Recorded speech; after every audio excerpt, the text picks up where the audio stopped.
Welcome back to the Casey Adams Show. Today, I am joined by Jordon Rooney, the CEO and founder of Jaster Athletes. Thanks so much for coming on, Jordon.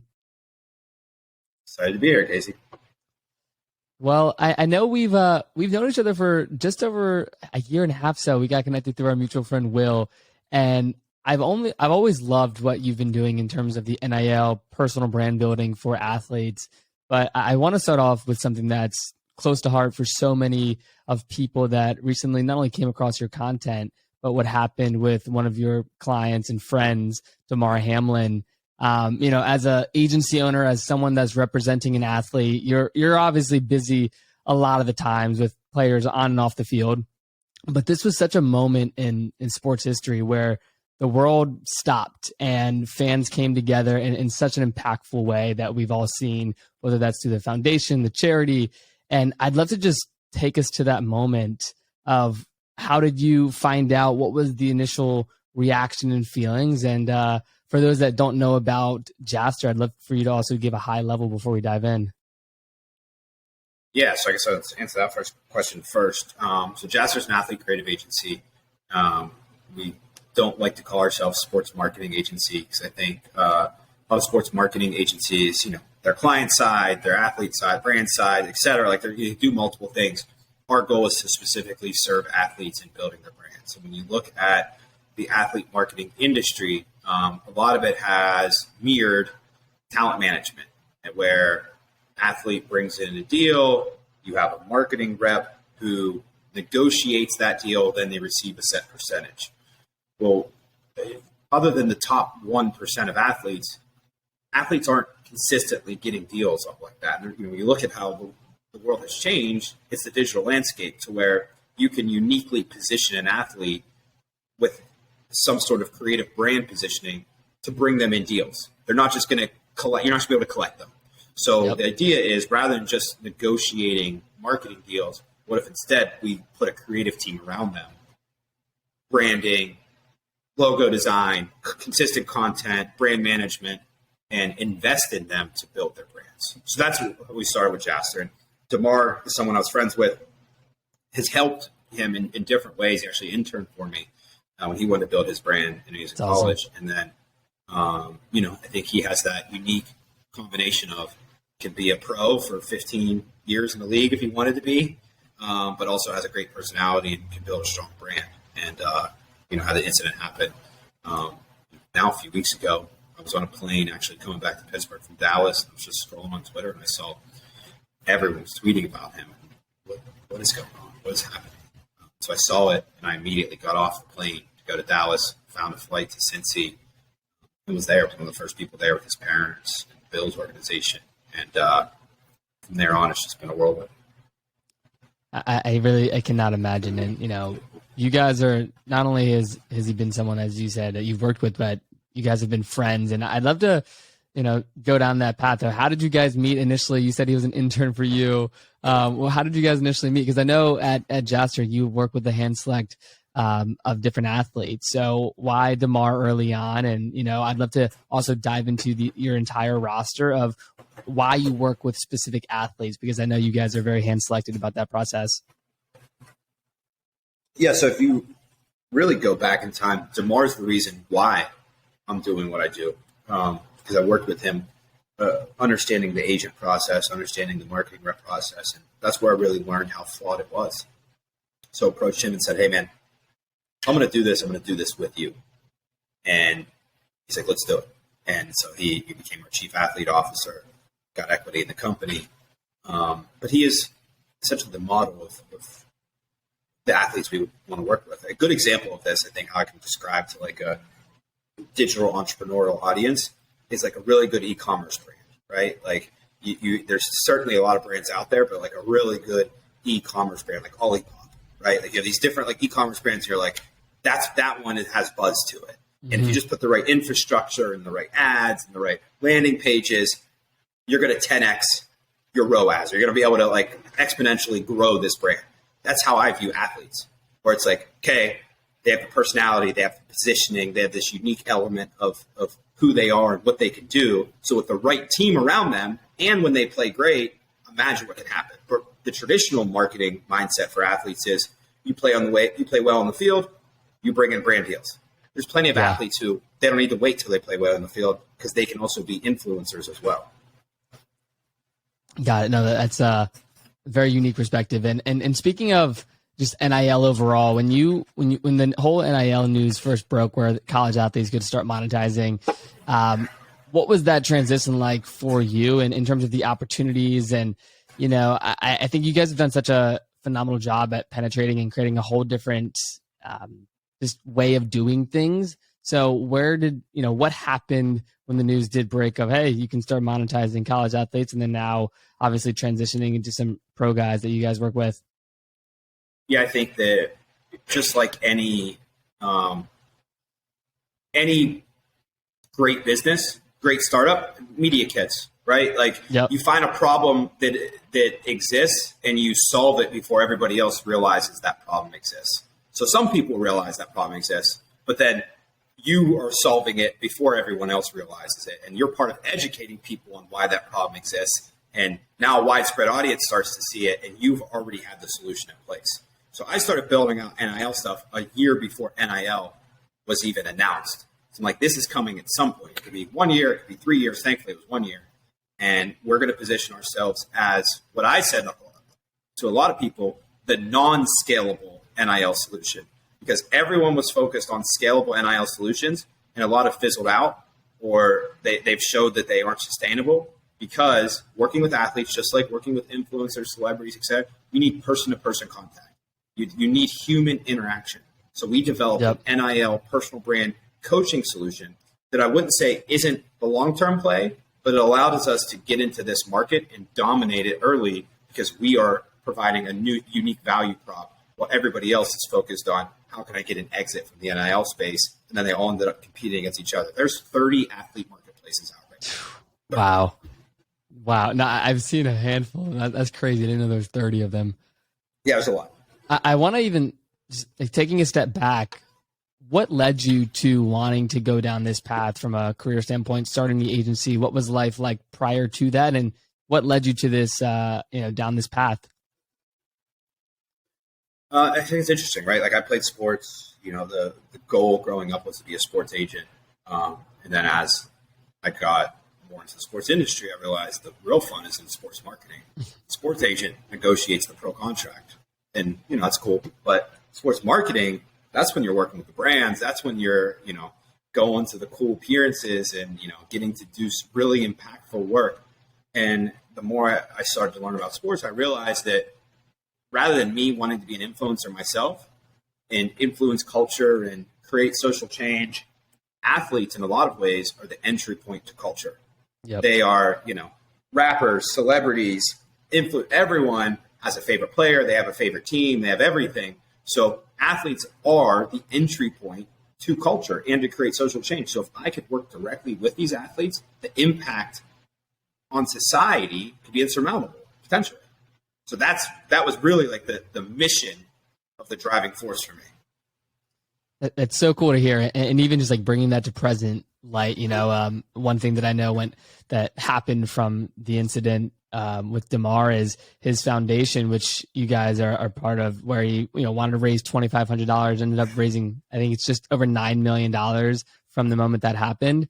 Like, this is real change, and yes, it's amplified now through a very unfortunate situation, but the opportunity to now impact lives from this moment. How have you been dealing with it when it comes to the business infrastructure? Like, that amount of money coming in with so many incredible people wanting to support, coming back to your thesis of wanting to make change, wanting to work with these different brands. This has just been a crazy month for you as a founder, as a CEO. And I like to think that these are moments that are define who we are and what we're capable of. And it's been super cool to see just on the outside of how you navigated it. But I'd love to hear from your perspective of what these 30 days have looked like as a founder, and being able to now make such a big change because of the platform that you've built and that this unfortunate event created. Yeah, I think it's so no one was asking for $9 million, right? Like, and I don't want to sound like undeserving or ungrateful. but more money, more problems in some ways, because it has created this magnifying glass point of what are they going to do with this money now? And what I would love to, and what we are telling people is he has a really strong team behind him. This isn't just an athlete that now he's in the hospital waking up like, I have $9 million. I'm going to go spend it on this. No, like I'm very tapped in with the nonprofit community. I've had a nonprofit myself. So first is like, let's get a really good team around this. And we've had like three presidents of major foundations who have said, I want to be on this board. People who manage billion-dollar funds. So from that perspective, people are like, oh, how are they going to know how to spend this money? Well, we have three people who manage $5 billion plus funds. So it's not Damar, just like anybody who's in this position. Damar and his family aren't like on their own, hey, how are we going to spend this? It's giving them the right team. And that's why, they are savvy enough and self-aware enough they know the mission of this foundation, and they know, what's important to them with the vision, but there are also things they don't know, and they're willing to put the right team around them that can help with it. So that was the first thing, is like putting the right team around it. And then from there, it's okay, well, how do we own the narrative of, let me take a step back. When Damar's down and he's in the hospital, everyone's supporting him. But then he's up and he has $9 million, the narrative has changed. Everyone's supporting him when he's down. Now when he's up, sure, there's still some genuine people out there supporting him, but now everyone's looking just at that money. Is he deserving? Why does he have? And it's the thing that we've said is this was someone who was going to figure out how to have this impact. Somehow, it just happened much quicker in a way that none of us expected.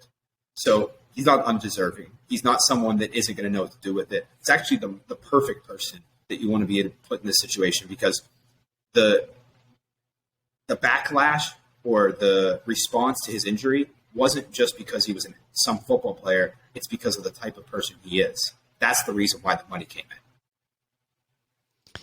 That's powerful. And, I, as someone that doesn't know Damar, seeing the person he is, as you said, right, as the world saw over this past month of the charitable contributions and just who he is as a person, it's powerful to hear that, especially coming from you on his team, and that it's built and grown with him over the years. So changing to, Jaster Athletes, the influx of business opportunities. I know that the night of the game, you put out a tweet that I don't even know how many impressions that it received, but it was tens of millions, I believe, so many. And how has this, because just to formulate this question in a more of a key way, like you have been the personal brand coach trainer for these athletes. Then there's this moment where you're giving an update, a genuine update, wanting to let fans and supporters know, and then boom, you gain hundreds of thousands of followers in a very short period of time. Therefore, it's like, okay, how did you think about that in terms of what's next, personal branding? Like this is a moment that I believe is so important and it captures your greatness as, what you've been preaching for so many years as someone that works with athletes. So how did you take that personally from that tweet and the outpouring of love and support from that? So yeah, Casey, like I think you have a good idea of me, and we think similar ways in a lot of areas. And so, I didn't ask for 935,000 Twitter followers. Like I didn't ask for this, and sure, it's great to have this platform. But what I would say is it still wasn't by luck. Like it was things that I had worked towards for years, and philosophies that all came down to an intensified, amplified moment that had millions of eyeballs on it. And the way that I was able to handle it, we were able to handle it, was because of all of those years of work. So it wasn't that like, oh, this happened, now we got lucky. This was something that happened much quicker than we ever would have expected it to happen. But it wasn't by chance. Certainly the situation was not a great one, but we're going to turn it into a great one because what we're going to be able to do with it. So it's an interesting story because I was not following any PR handbook, and I honestly wasn't tweeting that night because I'm like, oh, I'm Damar's marketing rep. I was one of the only people his dad was talking to in that moment, and I texted for an update because people were tweeting that Damar was dead and all this other like crazy conspiracy theory stuff. So for me, I was not focused on the PR perspective. I was focused on, this is the internet, this is social media. Narratives can run wild.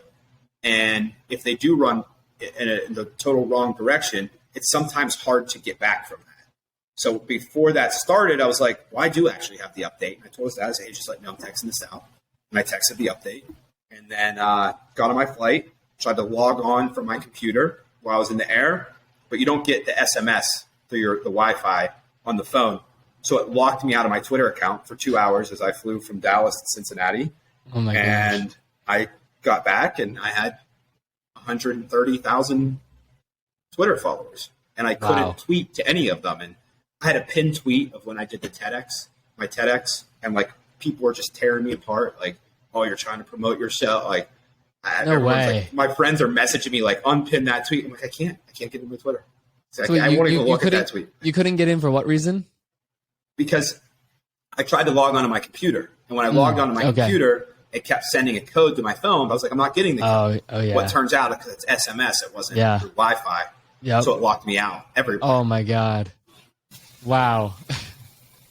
So coming from, you're landing, this moment happens, thinking about the future of the agency, where does your mind go as a founder, as someone that has been working with athletes, building their brands? Of course, moments like this, you can never predict, but moving forward, has this situation changed your perspective on your approach, or what is this, what has it taught you overall from this experience as a founder, as a marketer, as someone that works with athletes, moving into the future of your career? So it's interesting, Casey, because someone asked me that today, like, what's this mean for your business? And it truly has not been a thought. Like, it has been, how can we, like, what can we do for tomorrow? We still have other clients who my team's doing a good job. Like, my team's great at being able to manage. But my full priority has been, how can we do what is best for Damar? And it's not from a marketing perspective. It's a healing perspective. It's a protective perspective. People are trying to get trademarks. People are trying to get domains. People are trying to, launch shirts, whatever, all of this stuff. So it's always like, right now, how can we do what's best for Damar? And then from there, I'm sure there will be a moment where I'm like, okay, what does this mean for our business? But I'm not there yet, because this is also my friend, Yeah.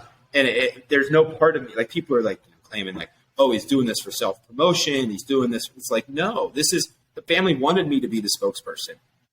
And I had a talk with them the night that it happened. I'm like, hey, just so you know, everyone in the world wants to interview you. And they're like, we don't want to be interviewed. I said, okay, well, and I said, what do you want to do? And they're like, well, we want you to do it. You could be the family spokesperson. I'm like, are you sure? Like, yeah. I said, all right. Wow, that's powerful. And I said to them, I'm like, well, here's why I would want to do it. A lot of people are just talking about his injury. We know him as much more than that. And this is an opportunity, not a marketing opportunity, but an impact opportunity to take. Right now, he's not awake. We could take this opportunity and teach everyone the type of person Damar is, so that when he is awake, it can only amplify his impact. And they said 100%, Jordan. And that's what's happening. So it's not self-promotion to me or the agency or everyone else. It's our job to own his narrative when he can't. Yeah, no, that's powerful. And I'll say, just, from our time of knowing each other, I know how much of a genuine person you are, and to know that and to see how you guys have gone about it, it just makes me so happy, because again, like, your generosity and genuine appreciation for what you do amplified. It's, people always say it's with success or attention, like, it doesn't change you, it amplifies you. And I think this is such a prime example of that for you, Jordan, for Damar, and what you guys stand for and how you're looking to support him and everything that's encompassed that. So I think this idea of it's amplifying the genuine individuals is super, super important here. When it comes to... Wait, Chase, real quick, I love that quote. Can you say that quote again? It says, money, success, whatever it may be, it doesn't change you, it amplifies you. And that's something that I believe wholeheartedly. I love that. I'm glad. And, I remember I was like, the day that it happened, and I don't want to make this whole conversation necessarily about Damar and the learnings, but I think there is so much to learn from it, from, this moment in time where it was the top of the year, very important game. What's your thoughts on how not only the league and players reacted, but just the overall situation of the support across all different fans and supporters and owners of teams and players? Like I've been someone that has been following sports my whole life, not to the degree of someone like yourself, but seeing how much it brought people together, I think speaks volumes to what's possible if we all unite for a specific thing. And I'd love to hear your perspective on that in terms of the unity that happened, what you've learned from that, and, you know, just your overall consensus of the situation from a unity perspective. Yeah, I think it's really hard for me to answer because I was so in it. I was so ingrained in it that I was at the UC hospital, just in that lobby, around, like, just very much focused on everything that was coming in, that I never got to really digest everything that was going on in the outside world. I mean, I talked to every major studio head, network president, news anchor, like everyone, and trademark attorney. Like, it was just, nonstop, to where, like, now starting to see it a little bit. I think Damar's perspective obviously is going to be, him digesting it is certainly going to be a process. And so I don't want to diminish that, because that's far more impactful than anything I went through with this. But from my standpoint, I view it from knowing Damar. This was an opportunity to humanize athletes. And I think in the moment, the intensity of what happened humanized him. But then the days following, everyone learning about who he was, kind of changed perspective of how we view athletes as a whole, from my standpoint. Because they got to see this is someone who was actually, here's a good way of looking at this. The NFL made rule changes where you can't just blindside someone or just absolutely crush them and knock their helmet off. And everyone said the NFL's soft. The NFL's soft. But if you look, those rule changes hasn't really changed the NFL. It may be a nuisance that these rule changes are in place, but how many concussions it's probably saved? But no one has focused on that. Everyone is just like, oh, the league's gone soft. Why? They don't view athletes as human beings. This happens in a more intensified level than things like that. And now they're like, oh, athletes are human beings. Oh, wow, we learned so much more about him. He's complex. He's emotionally intelligent. He's self-aware. Athletes are more than human beings. That's how I see the greater impact of this. Wow. That's a very unique perspective, and I haven't even thought about it like that. So I appreciate you for sharing that. When it comes to, as you said, and I do want to talk about Jaster, your team. I read an article that you were recently in, and it talked about some of your employees, right? Like being put to the test of what they're capable of in terms of the opportunities that are coming in, and just, the amount of effort that you have within a small team that experiences something like this. And not to just say like, oh, the business opportunity that comes from this, but as a founder, and that's someone that's working with people and you're dealing with the team, this is something that is just not a, business as usual situation. So how did this impact your team, and how did your team respond to this incident? And I think this is a great example why culture matters, because culture is easy when, like, your company's doing well, and there's times where you have deadlines and things may get stressful. But real culture, I think, within a company is selflessness, like being able to be collaborative, not worrying about who gets the credit, focusing on the bigger goal at hand. And I think my team's great because, like, me having a personal brand, I get a lot of credit all the time, and, like, it's not lost on me that isn't always proportionate to actually what goes on, right? My team does a lot of great work, but because I'm out there, it always comes back on me. But that's why it's important for me to be open and honest with them and have weekly, monthly check-ins, hear where they are, hear where their goals are, what they want to do, and be so aligned with this is the work that they want to do. And they feel appreciated with the work that they want to do. Because when this incident happened, no one was worried about their work hours. No one was worried about who was doing what. Everyone was worried about what is best for Damar. And it wasn't because I'm an employee of Jaster. It was, no, this is my mission. I care about this athlete. I want to help him. No one, like, even our team, no one was like, even to this day, wow, look at all this press we got, or look at all this attention, or like, wow, we're working with one of the biggest athletes in the, like, no one. It's been, wow, this is someone that we are very close with. We need to drop everything and be there for him. And that's where, like, I'm so proud of my team from that perspective. Like, they are in it for the bigger picture. And it's such a rare thing to have.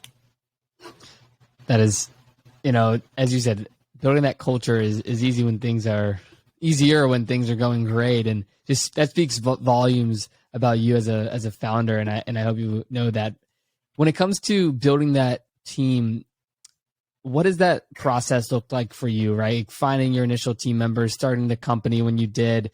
How have you gone about finding these key people that have that selflessness? Because, that's on you as a leader to qualify and bring on people that you believe can be positive and impactful to your organization. So how have you done that over the years? And, I think it, again, speaks volumes to you as a founder that I'd love to learn from.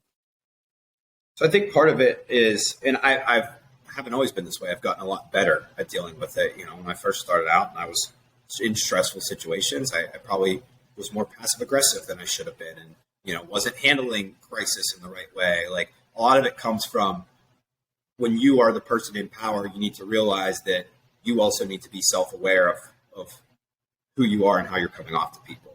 It can't be, they just need to do this because I say so type thing. And so that's where, like, my evolution as a founder, it has been important to me. So that's the first thing I'll say. Second thing, I think I've been in a unique position where no one who works for me has not been an intern for me. Every single full-time person was an intern for me at some time, in some way, or just contract work in some way. Because what I always say is, like, it's a two-way street. Like, you got to know if you want to work here, and I got to know if you're good to work here. So I'm going to pay you as an intern, as a contractor. Let's go 3 months, see where we are. Let's go 6 months, see where we are. And then from there, let's decide if it's good for both of us. That changes at scale, right? Like, you can't do that when you have, 25, 50 people. But that's how it's allowed me to create such a strong core of people that I trust and I know do a really good job. That's awesome. I wanted to bring back up what you said, because it keeps coming back to the top of my mind during this conversation, which is this idea of humanizing athletes. And I'm huge when it comes to gratitude and just like reflecting on things that, the things that to be grateful for. And I remember seeing, like, when you put out an update and just everyone's curious about Damar's health, seeing that, things were looking good and moving in the positive direction. It's like this overall overwhelming sense of gratitude as someone that doesn't know him, that saw this happen. I was filled with gratitude in that moment, as just knowing that he's good and he's okay. I'd love to ask you, not only what are you grateful for, but what have you learned about this moment when it comes to life in general, outside of business, and just being there for people when they need you? Because I think this it's a big moment that I've learned from as an outsider about being grateful, whether that's for the next game, for the next play, whatever it may be, and just taking things as is, and not overcomplicating things at times. I think like, we have a big announcement today. Like, we're announcing that we're partnering with the XFL to be their player branded partner. Okay? Epic. And I'm just going to start talking about business, but kind of go into the question you were asking. When that happens, people are going to immediately say, "What? Oh, this is happening." They're getting this because of the Damar situation. I've been working to the XFL thing for about a year, right? And you just never know when that time is going to come where everything's going to hit for you. In general, in business, friendship, life, relationships, etc. And it's all a matter of investment. And like, Damar's a perfect example. Like, I've been investing time in Damar because I believe in him as a person. Like, when he was in college, I'm not a draft scout. Like, I didn't know he was going to, be drafted and turn into the player he was. He wasn't even the one who was receiving a lot of hype at Pitt. It was just like, I know this person and I want to build a genuine relationship with him, and I'm willing to invest time. Just like there's plenty of other people I've invested time in who didn't turn out to be Damar. But if you invest in the right things that match your mission, your passion, have the same mindset as you, it's going to work out for you in some way, whether it's business, but it'll work out for you in life because it's time well spent. You're investing time in things that are going to give you fulfillment, not transactionally. There's too many transactional relationships because those will never last. If your intentions are transactional, it's hard to sustain that. You got to wake up every day and be fake and figure out the angle. But if you could just genuinely be and offer legitimate, unique value, what's going to work out for you in some way. And if it works out in business, that's great, but you can't think of that. It's not the sustainable way. So it just so happens it's worked out from a business perspective. But what's been important to me is being able to be there for someone that I've grown very close with and helping to protect him and be there for him in a time of need, just playing a small role. Yeah. That's awesome. And I mean, on the business front as well, congrats on that. This is announcing today, XFL. Yeah, it'll come out tonight. Yeah. Very, very exciting. So by the time this is airing, the news is live. As you said, you were working with them for a year, and now you get to announce this. Trying to get it for a year. Yeah, working on it. What does this mean for you, the company? And again, this is airing after the announcement. So whatever amount of detail you want to get into, would love to hear more because that's super exciting. And congrats again. Thank you. Yeah, I think it really goes into, and this is why it's so important to have your own unique value prop, your own unique vision, where we have been saying for a while, athletes are not being marketed correctly. And if you give them the right education, the right platform, the right resources, you have individuals who can create social change, they are the ultimate influencer. They all are the ultimate role model. But athletes have not been good at being role models on social media or showcasing their personality outside of sports. I said it's rich kids in LA, right? Rich kids in LA are really good in being influencers, right? Yeah. That's why. Well, because they understand how to gamify the system of social media, and they understand how to play the game. You understand how to be this way with this trend or be that way. But athletes are very much like, I play my sport, people pay attention to me. Well, that doesn't translate into people caring about your opinion, people trusting you, people wanting to build relationships with you. You have to do more. So the idea here is, well, they very much have that potential in them, but their entire lives have been spent of people just kind of handing things to them, but not wanting them to have a voice. So from our perspective, it's how do we give them that? How do we give them the tools, the resource, the platform to have that voice? So that's how we got to XFL. That's how we got to more. That's how we've done things in NIL, but it's been doing it with conviction. You've been doing it for years and not giving up on that because you believe so much in your mission. So now, like the XFL, we're going to be their player branding partner, personal brand coaches for the XFL. It's a big league. It's The Rock who owns the league. It's a huge deal for us. Wow. That is so incredible to hear. I'm genuinely so excited for you guys. And just Thanks, man.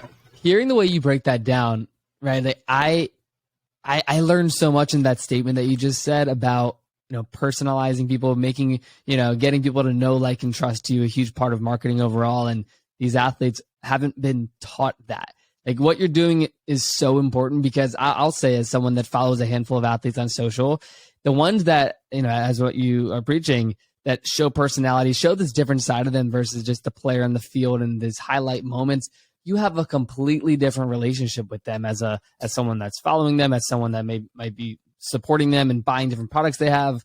And it's such an important role that you're playing for these athletes that haven't done that in the past or even expected to do that overall. So before we have a couple more questions before we wrap up, but where this perspective of personal branding for athletes, where do you see it evolving over time? And how do you see it becoming more and more important as time goes on, of this intersection of media and sports and building personal brands for these different athletes? Yeah, I think so. NIL has created a shift, right? Like, it's incentivized athletes to want to build their brands. I've always said that athletes are best known for hating that they are misunderstood, but being incredibly vague, right? Like, you're vague everywhere, and then you hate that you're misunderstood. you're very mysterious, right? Like everything's a song lyric. I said that, you know, athletes are nothing more sometimes than an NBA Youngboy or Drake lyric. Like it's all you see from them. It's like, you're much more than that. Of course you're going to be misunderstood. You're not being vulnerable. You're not telling people about things that you're passionate about. So I think as you see more athletes become incentivized by NIL, they're going to become competitive now because they can directly benefit from it. So when you are able to create a competitive environment, that's when you find ways to develop unique positioning. So athletes may hate watching film, but they watch film. Why? Because it's their competitive drive that's making them want to watch film. So I think as we evolve, athletes competitively are going to say, well, why the hell is this kid getting more TikTok views than me? I got to figure out TikTok. It's coming. And you see the younger generation, Gen Z especially, is being more vulnerable online, you know, having a better understanding of how to engage an audience. And I think the play here is, I don't know, from a licensing perspective, like athletes, you know, licensing deals, products, you know, you're seeing like Bijan Robinson at Texas launched Bijan mustard. So like you're seeing more things like that come to play. You're seeing more athletes getting on boards, getting equity. Because the biggest issue I think brands have seen with partnering with athletes so far is influencers, brand partnerships is their full-time job. Athletes, their sport is their full-time job. Getting a brand deal is like, oh, sure, I'll post it. Well, now they're seeing, oh, dang, I got to be better than that. I got to figure out how to be better with those things. So you're going to see an evolving mindset. I know that people listening to this are going to be watching that over again. That's super valuable. Two more questions before we wrap up. One is I wanted to circle back to something I said that I believe we can really dive deeper into, which is, you know, success, fame, it amplifies you. It doesn't change you, it amplifies you. Being someone that has worked so closely with Damar over all of these years, what are some of the key characteristics that, you know, we've talked about today that, you know, that have amplified him? And how do you define Damar when it comes to who he is as a person after working with him for so long? I think, you know, who you are will always come to light. And when you are in a situation where there's a lot of attention on you, you need people to back up who you say you are, because that's the only way you sustain. And the most sustainable business model I always say is being yourself, because it's very hard to keep a shtick going. Sure, you can do it online, but you're absolutely miserable. I'm sure you know people, influencers, who their shtick is their entire online persona, and they hate their lives. Because social media in a lot of ways can be therapeutic if you're using it to have an impact. Everyone wants to be a role model. I don't care what it says. Everyone wants to be a role model in some way. So using social media with a platform, and you're able to have an impact, educate, add value, you're seeing a positive return and fulfillment of how you use social media. But if you're doing it in a way where it's strictly to get likes, if it's strictly self-serving, you're going to be miserable. So someone like Damar, being someone that's been so willing to give, being so genuine, being so authentic, well, when you times that by 1 million, it only becomes more impactful and fulfilling for him. And the reason why is because he had all of these things about him that stayed true through every step of his journey. And that is like, you see the shift in social media marketing, et cetera. Everyone's tired of contrived. Everyone's sick of it. You can pick up, you know, right away if something is forced. And that's why a lot of brands are struggling. But you can do it in a way where it's like, no, I know that this is real. I can sense that this is real. You're going to see a massive return. I think that's what happened in the situation with Damar. Yep. Last question before you wrap up, Jordon. Looking into the future of your business and, you know, the situation overall, what are you excited about moving forward into 2023 and beyond when it comes to your agency, the business, and just really capitalizing in a positive way on this situation that occurred with Damar and more importantly, your friend? Yeah, I think business perspective, it's going to war with big agencies. Because I think that, and this isn't a knock on anyone that works at a big agency. I know some people and they're great people. But but I think that being in a model, a system to where it can be personalized for you is a much better play for a lot of athletes, a lot of influencers, a lot of noteworthy people. You know, even you, Casey, you throw you in a system with a big agency, and sure, there's things that are already set up and things that are going to come in, and, this person turned down this deal, so they have this deal for you, right? It's a tiered system in a lot of ways. Yep. They're A level, they're B level, they're C level, whatever, which is great. And, it's a safe way to play, but I think you're going to see more people are going to say, hey, I want ownership over what I do. I want to feel a part of it. I want to do the things that mean the most to me. And that is what we push and look to provide, is to give them the ownership over what they're doing and provide a personalized approach and give them their own team. So from a business perspective, it's not a revenue goal. It's not a client goal. It's a mission goal. And it's not just about us. It's about, here's a good example. Everyone's been talking about crypto, right? And, you had Binance's CEO, whatever, was like, this FTX stuff isn't good for crypto at all. Like, yeah, sure, you've taken away a competitor, but it's caused people to lose sight of the bigger mission. And like, for me, it's not just about us as an agency. I want to support other people who are also on this same mission, because they're not competitors with me. They're also they have the same vision as me. So it's not just about me elevating what I do, but it's being loud and proud about it, so I can hopefully inspire the next people who want to do what I do, because we have to create a societal shift to be able to really fulfill what we want to do. Yep. I love that.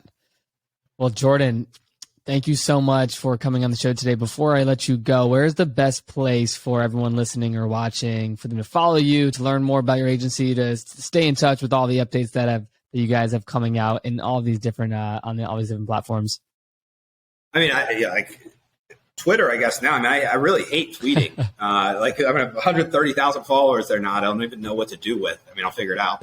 But Twitter and Instagram, Jordon R, JORDONR. Loving it. And I'll make sure to link all that down below. And for everyone listening, watching, thank you so much for tuning in. Jordon, again, thank you so much for coming on the show today. Really appreciate your time. Thanks, Casey.